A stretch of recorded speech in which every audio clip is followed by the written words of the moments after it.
IPL Season 15 na meron tayong team na nahirapan na pumasok ng playoffs sa 3 years bago nakabalik. Ngayon nakakakita na tayo ng mga heroes na hindi natin na normally nakikita. So for Onyx Philippines dito and the Aurora, maganda na nakakakita tayo ng variation. Maganda na game number 1, game number 2, palitan agad. At saka kung sino nanalo ng game number 1, para sila yung lamang na lamang ng game na yun. Game number 2, ganun din. So alam mo mag-match, ang inantay natin dito yung talagang balagbagan. Wait lang, balagbagan ba? Balagbagan? Demon Kite, lumapit na rin kagad. Pero gusto ko lang balikan yun. Tama kay. Talagang pinapatunayan dalawang kupunan na to na itong sila na ang mga trailblazers ng new era doon ng MLBB. Love the Impure Rage pickup dito, by the way, from Demon Kite. Knowing na ang katapat niya ay Fred rin ni King Kong. So, matangki yung heroes na kalaban niya. Therefore, yung damage yung panggagalingan ng isang Fanny ay galing doon sa... Si Super Prince may gamit dito na si Selena. Pero naman, for Renegade, maganda dito na meron siyang gamit na Johead. So, may kita natin ngayon nakapwesto ang side ng Onyx Lambda Feather Airstrike! Aray! Ejector Blade na ginawa. Nakatakas si Kirk. Pero tumalo na rin kagad si Brusco. Grabe naman yun. Parang pupunta si Demon Kite pero bumalik din kagad. Pero ito na! Nababa ng buhay ni Super Prince. Ay, nabuhat! Pero nabuhat din! Patay si Brusco. Same with the Super Prince.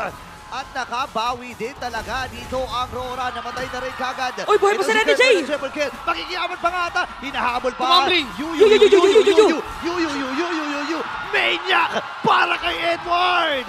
Sabi natin kasi para dito kay Edward, para ito yung mga heroes kasi na gusto niya, pero tatanungin ko pa lang sana kung sino lumabang.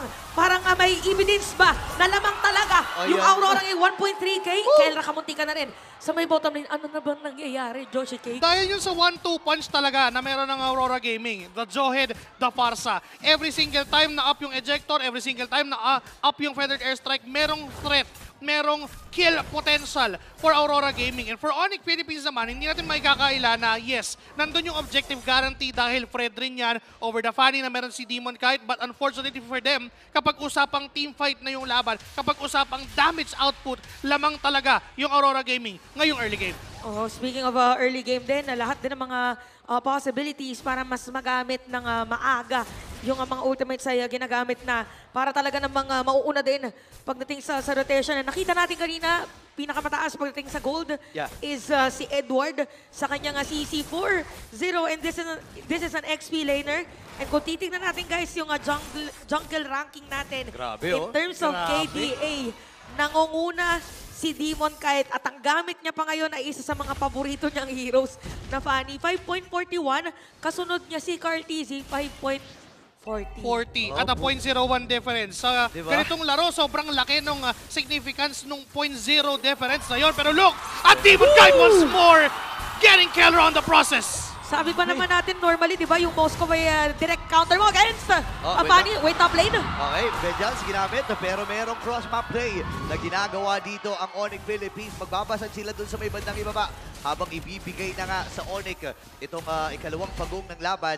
Ang gandang trade dito para sa kanila kasi ang napupuhunanan ng Aurora dito walang iba kundi si Demon Kite. Oo, nakakaroon ng space dun sa may bottom lane.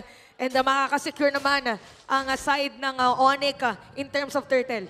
This is what to expect when you have a Fanny composition. Mas gugustuhin mo talaga na kumuha ng trades off the map kaysa sumama doon sa mga objectives na kung saan lugi talaga siya against the members of Onyx Philippines. Now, Brusco, kumuha ng isa. Ayun, tumama yung pana, Visual Arrow, and Edward ay namatay. Pero may bawi din! Nagagawin dito ang Aurora. Demon Kite! At nakadalawa na kagad ng mabilisan. Si Edward ang naging kabayaran pero dalawa sinukli at sinungkit dito. Uy! Pero hindi pa pala tapos ang laban. Wait lang, Demon Kite. Oh, stretching muna si Demon Kite na saglit. Nagbukas sa pituan pa uwi. So ngayon, for Onyx, nakikita naman natin na nagkakaroon sila ng retaliation para dito sa ating game. But still naman pa rin dito ang Aurora.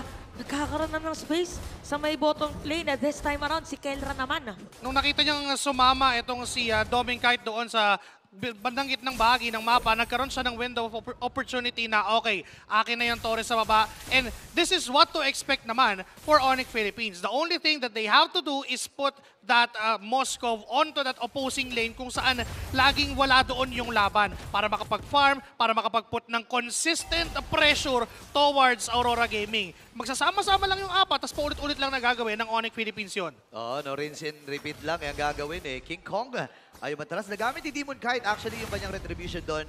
Pero mahaba pa naman ang panahon para doon sa ikahuling pagong ng laban. Ito na, Demon Kite doing funny things.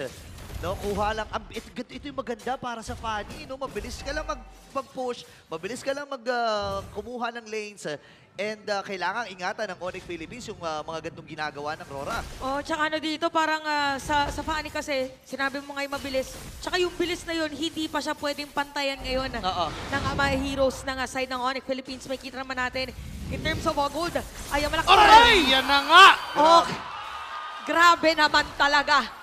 Grabe naman talaga. Nako, alam ko malaki ang epekto ng pagkawala dito ni Kera. Ito na nga ang epekto. Aurora ngayon ay pumasok na. Si Kirk ang pinupuruhan na dito. Remy J. Andito na yung Tuneles. Nakakuha na si Yue. Hahabulin nila si King Kong. Hindi na nga muna. Kasi hawak ni Demon Kite itong pagong Super Prince. Sumisilip-silip lang. Andun yung Abyssal Arrow. Hindi tatamaan si Demon Kite. Pero may sibat. Sinalubong kagad ni Remy J. Grabe ang pagprotekta ng Aurora dito. Oh, parang naramdaman ni Rene J na doon dadaan. Just in case Spear of Destruction. Bottom lane, mangyayari na naman yata. Dominic Kite. Okay. Ginamit na agad yung kanyang Zamat Force. Wait lang nasibat. Nandun yung ultimate mula dito kay Edward. Pero may pagkalmang gagawin na 3,000 ang kalamangan ng Rora. At hanggang ngayon ay nahihirapan ang Onyx na sumagot. Because of what Demon Kite did doon sa kaninang bago or pre-objective fight na nakita natin, ilang na ngayon si Kelra na mag-solo ng lane. Pinag-uusapan pa lang natin kanina na ang ganda sana nung ginagawa ng Onyx Philippines na i-isolate lagi yung Moscow to put that consistent pressure. Pero kasi nag-aalmusal ng pressure itong si Demon Kite.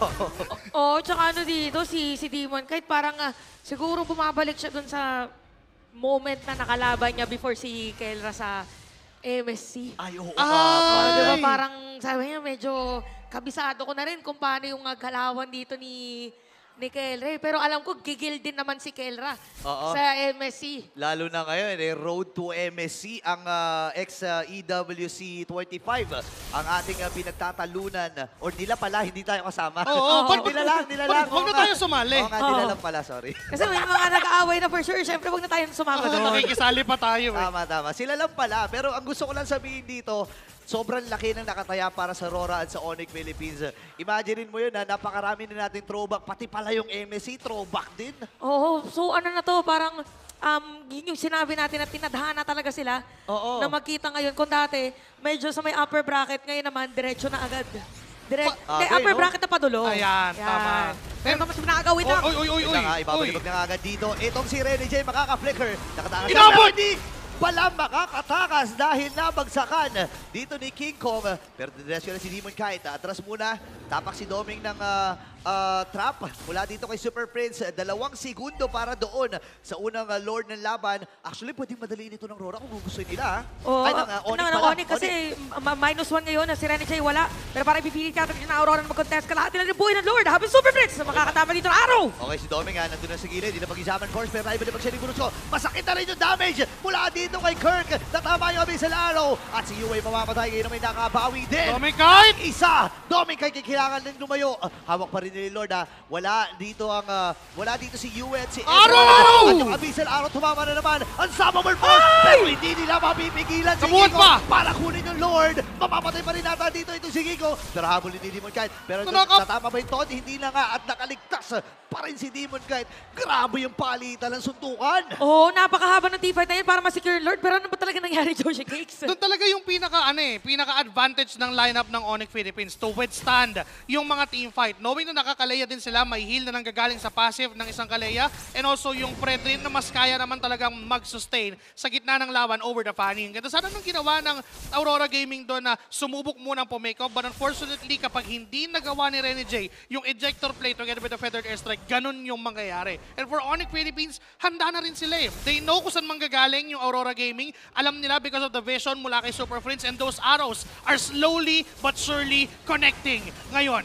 Oo, nakita natin kanina yung Infinix handcam ni Demon Kite. Ganun pala mag-funny habang iniisip mo kung saan tatama yung table. Item, tapos Item. balik. Basta ang dami palang ginagawa. Ganun pala pagka kailangan pro player ka. But anyway, may kita natin ngayon. Onyx Philippines sa may bottom lane. Sasabayin nila yung Lord nila. Aurora ngayon kailangan dumepensa. Nasa top lane. At babalik na si Demon Kite. Pero madedepensahan with the Feather Airstrike. Onyx Philippines ngayon, sila ang nasa aggressive side. Aurora naman parang anytime pwedeng tumalon at dumiretso. Oo, gitna ng naging target nila dito. Alam mo, itong Aurora, kung makikita natin, mabilis din naman ang kanilang clear wave. So, confident sila na kahit makuha ng Onyx Philippines yung Lord, kayang-kaya nilang tunawin. Again, level 1 Lord lang naman lahat yan bago mag 18 minutes, di ba? And actually, hindi lang yun eh. Ang dami din nilang gap closers. When we say gap closers, yung kayang umabot sa likuran ng Onyx Philippines. They have the Farsa for the artillery, meron din silang Fanny, and meron din silang Edward. By the way, the CC, a 4-2-4 KDA in a Vengeance, kapag pinasok niya si Kelra, maiilang si Kelra na lumaban dahil nga doon sa Vengeance present because of the CC. And now, for Onyx Philippines, ang nilalaban nila dito, macro plays. Dahil alam nila kung saan manggagaling ang Aurora Gaming, nakakapagplano sila ahead of time. Kaya din siguro, nakapwesto talaga sila ng advance against Aurora dito kasi as much as possible gusto mo pa mas paliitin yung air or parang playground ni Demon Kite dito. So 12 minutes para sa ating game. Masasabi lang natin ang difference ito from our games from yesterday ay talagang very macro heavy for this one. Pero ito yung purple buff pinag-aagawan at alam natin kung gaano ka-importante yan. May setup play yata! Naku na, setupan. Nila mag-examine force.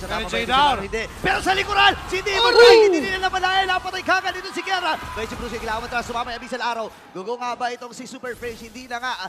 Pero right targeting. Again, para kay Demon Kite, nahulihin itong si Kelra. Oh wow, ito na yung sinasabi nyo kanina na pwede kasing may panglikod. Yeah. At pwedeng dumiretso, evident na evident at the time. At napakasakto pa niyan dahil meron nang ang Lord, although hindi pa naman evolved for this objective. Pero from time to time naman, ang sagot ng Onyx, meron mga arrows at sumakto pa na meron ng wishing lantern. Oo. Alam natin kung gaano sakit yung masasala mo lahat ng arrow, tapos parang aray, may dalawa pang maliit Meron na pa. damage na sasagot. But speak of damage, meron namang Hurricane Crystal na sagot si Dominic Kite. Hindi mo na nga kailangan actually saluhin yung arrow eh. Kapag yan, nakakatapa ka lang na Nakatapa. hindi ka nais-nais eh. May mga butterflies na lumalabas, another arrow will connect onto Dominic Kite, pero I doubt. Hindi siya papasok dyan. Baba ng buhay niya. Oh, tsaka nakihampas yung Lord. Oo nga nakiisa nakichepi itong Lord And si Dominic Kite ay kailangan din mag-replenish na kanyang buhay. Alam to ng Aurora. So aantayin nila si Dominic Kite na makapwesto at makahanap ng magandang posisyon dito sa Lord kung gugustuhin nila. Pero yung wave sa gitna, ang magiging unang concern ng Aurora dito.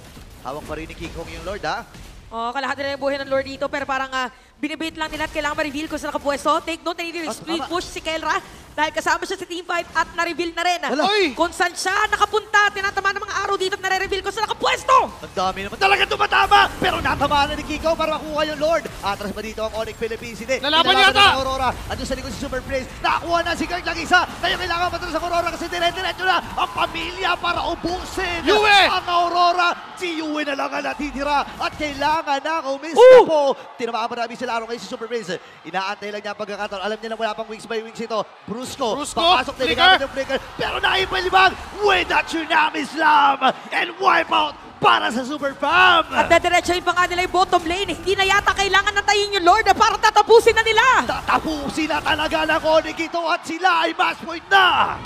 Match point for Onyx Philippines.